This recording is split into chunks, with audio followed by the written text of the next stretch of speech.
telling you about the development of the Indian history,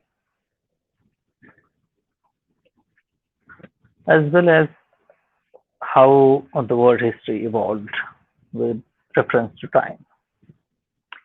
My emphasis mostly on China right now, and I will go into various other topics of the world history.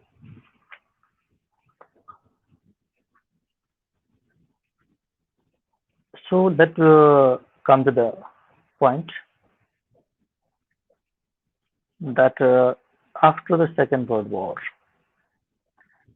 the victory of the Communist Party of China in the Civil War and the proclamation of the People's Republic of China on 1st October 1949 have already been referred to. Okay, so the Communist Party in the most populous country in the world, China was the most populous country on that time, was considered a work world-shaking event because the after the Second World War, the Chinese Communist Party fought with their Nationalist Party as a civil war, and the Communist Party of China won in 1949, 1st October. So during the first few years of its rule, the Communist Party carried out radical land reforms. First thing they did, radical land reforms they did, as India also adopted, but India largely failed to do so. Only three Indian states adopted it, is named as uh, Jammu and Kashmir, first one, Kerala, second, and third one is the West Bengal. Adopted it, but the land reforms of India largely failed. But the China took it as a radical land reform and launched the programs for the industrialization. China took stood up for the industrialization, as India also did it, but Indian industry failed to produce the intended results, and Indian economy collapsed in 40 years after that. Indian economy failed in 1990 completely, so the Indian state started to uh, liberalization, privatization kind of reforms in 1990. So Indian industry largely failed, but my point of focus is the China right now. So stay on the topic. She received economic, technical, and military aid from the Soviet Union, with whom she had entered into the alliance. Means the Communist Party of China, being as a socialist, communism followers, so the Russia was also following the communism. So due to that uh, similarity, Russians supported technologically, economically, and militarily, given aid to the China. China also developed close relations with India. Since 1949, when the People's Republic of China established, let it 1950, in onwards, India-China relation developed. But keep in mind, 1962, in within 10 years, you have to concentrate on that also. The two countries entered into an agreement in 1954. Okay, so after 5 years, India and China, they came into the agreement, according to which China's Chinese suzerainty over Taiwan, okay, was recognized by India, and China reaffirmed the status of Taiwan as an autonomous region. Sorry, status of Tibet as a autonomous region. So China reaffirmed that. As Chinese People's Republic of China took the control in 1949, within 5 years, they invaded into the Taiwan and came to the Indian border. Okay, right now we are facing the problem due to this cause, and Indian Prime Minister Sir Jawaharlal Nehru accepted it and made the agreement with China, assertive China, and Tibet as a autonomous region. Five principles of the peaceful coexistence, known as Panchasheel Agreement, was signed in between these two countries. Okay, coexistence, peaceful cooperation kind of thing, peaceful uh, resolve the disputes, and don't move military first. Okay, don't use weapons kind of thing. They signed here.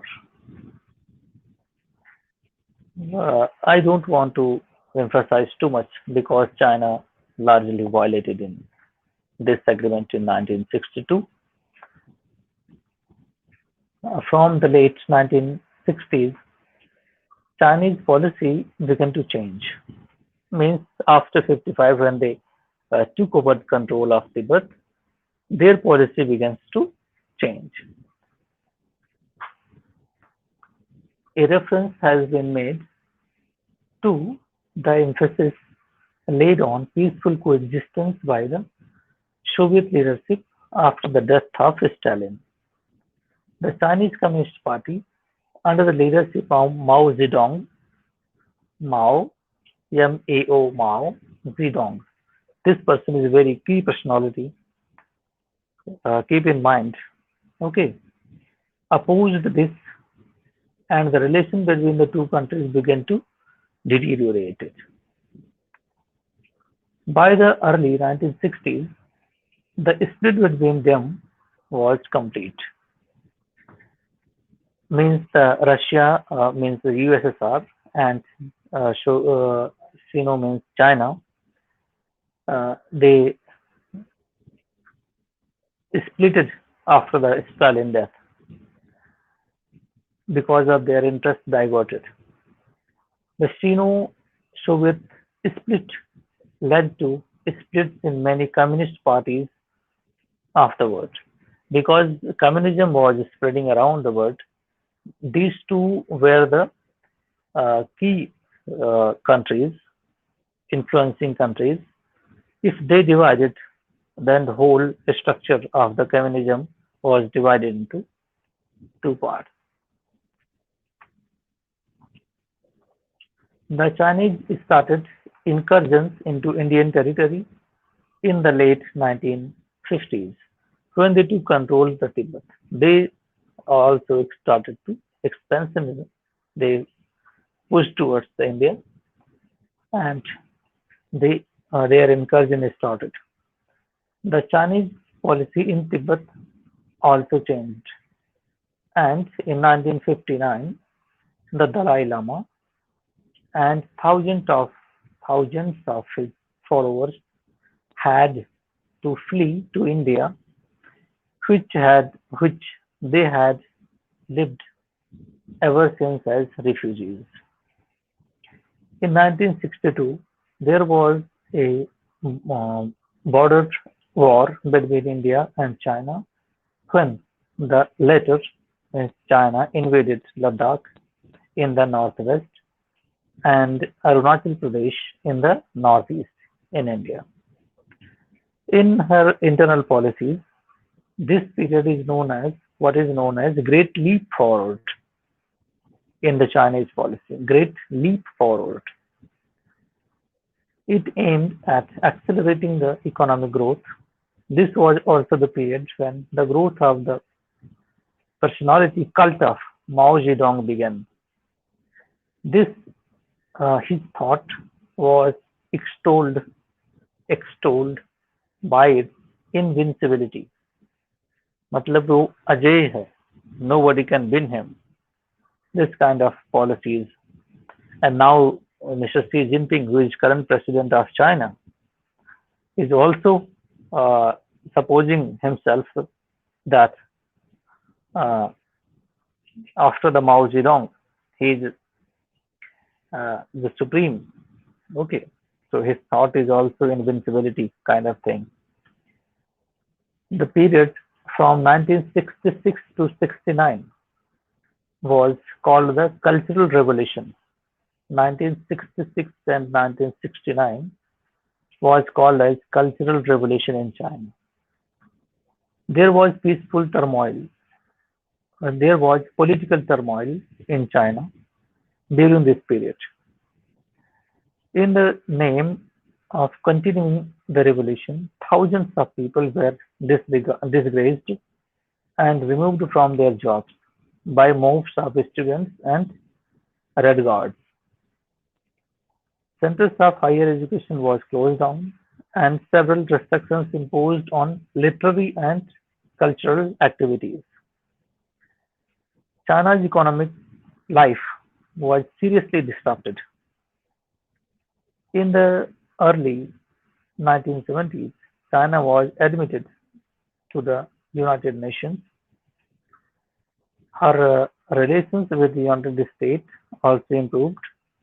By then, China had become a nuclear power. Mao Zedong's death in 1976 was followed by a fierce power struggle in China. In 1980, Deng Xiaoping had become the most important leader in China. From the late 1970s, approximately 1980s, vast changes began to begin to take place in China in every sphere. The change done to the economy, political system, education, cultural life during the Cultural Revolution and its aftermath was undone. Her relations with the Soviet Union were normalized, and there was a significant improvement in her relations with India as well. There was a significant the period is coming to 1980s. There were significant advantages in her economic life, and there was amazing acceleration in the growth of the Chinese economy, particularly in the 1990s.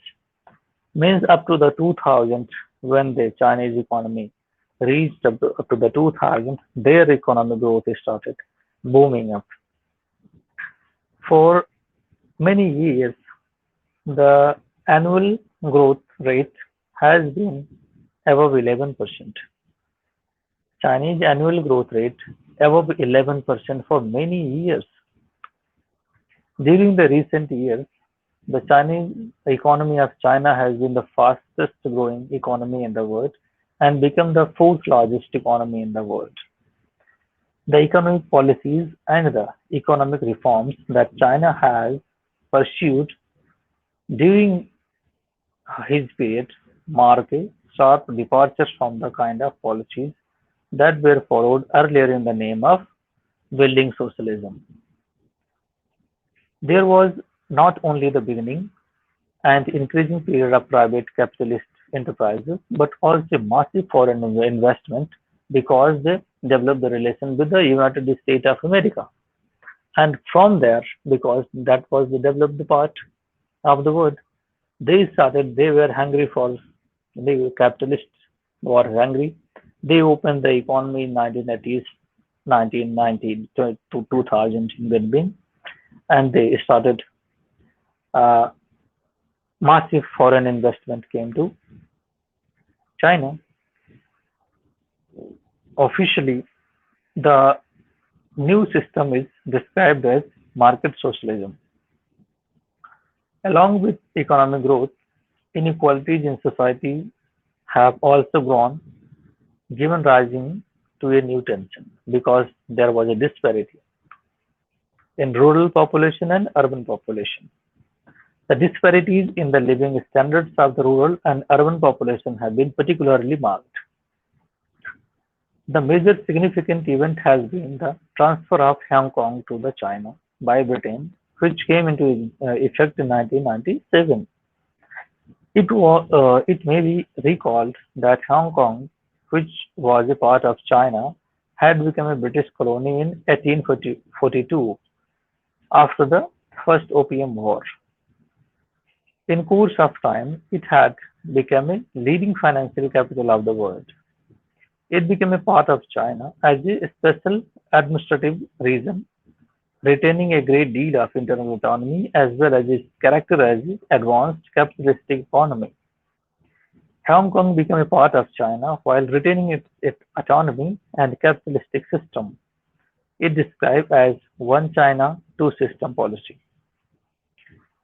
It may be noted that while vast changes in the basic nature have taken place in the economic policies of the China, Chinese political system continued to be under the exclusive control of the Communist Party of China, that is right now still, while the kind of regimentation which characterized China's political and cultural life for many years has came to an end.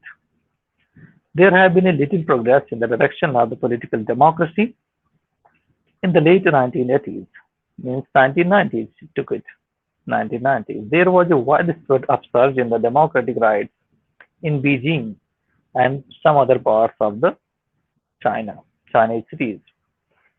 It began with protests demonstrated by the students in April 1989, which is a very famous one called as Tiananmen Square, which is always here and there coming into the news as well, making news as well.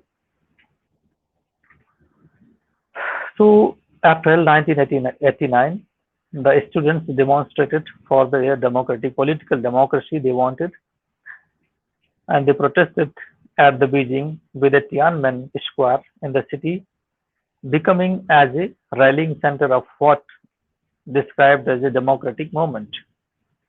There was a massive demonstration in the Beijing in April 1989 by students who were joined by the others. The hundreds of students going on hunger strike. I think they learned from the Mahatma Gandhi from India. To clear the Tiananmen Square of demonstrators, the troops of the PLA, Chinese army, known as the People's Liberation Army, were brought in on 3rd of June, 3rd June, who resorted to indiscriminate firing. PLA came into and they started indiscriminate firing. Just like in India, a Jallianwala Bagh Kand moment, massacre happened. On 4th of June, the square was cleared by the demonstrators and the movement was crushed. According to foreign media and the observers, several thousand people were killed in the Tiananmen Square and elsewhere in the city. There has been a little change in the country's political system since the event 1989 happened. By the early years of the 21st century, when, however, China had emerged as one of the most powerful country in the world. So that's the thing I told you. Right now, you can look at the development. Very same political party is ruling right now China, and the very same thing is going on as well. Thank you very much.